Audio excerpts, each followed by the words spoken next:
भारत एक बेहद धार्मिक और आध्यात्मिक मान्यताओं से जुड़ा देश है। यहाँ धर्म और देवी देवताओं में आस्था है तो बुरी शक्तियों पर भी लोग यकीन करते हैं।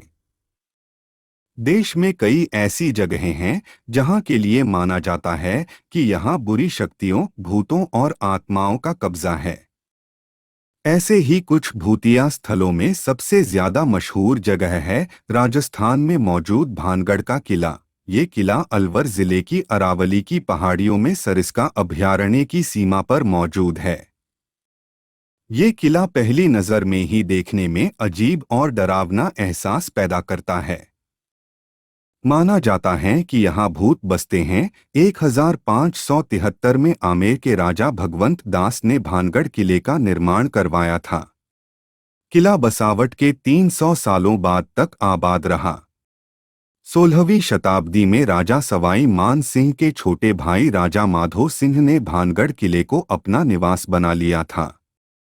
माना जाता है कि इसे गुरु बालूनाथ नाम के साधु ने श्राप दिया था। इस किले का निर्माण होना शुरू हुआ तब एक साधु महाराज वहां पर ध्यान लगाकर बैठे थे। राजा ने उनसे अनुरोध किया कि वह यहाँ किला बनवाना चाहते हैं। साधु ने किला बनाने की इजाजत देते हुए शर्त रखी कि किले की छाया उन पर नहीं पड़नी चाहिए। राजा इसके लिए मान गए, लेकिन जब किला बनकर तैयार हुआ तो उसकी छाया साधु पर पड़ गई। इससे नाराज होकर साधु ने श्राप दे दिया।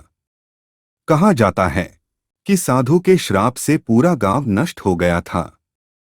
एक दूसरी कहानी के अनुसार माना जाता है कि भानगढ़ की राजकुमारी रत्नावती बहुत खूबसूरत थी। उस समय राजकुमारी खूबसूरती की चर्चा पूरे राज्य में थी।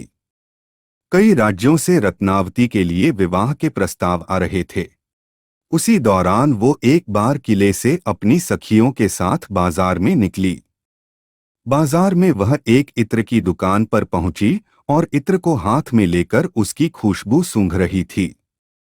उसी समय उस दुकान से कुछ दूरी सिंधु सेवड़ा नाम का व्यक्ति खड़ा होकर राजकुमारी को निहार रहा था।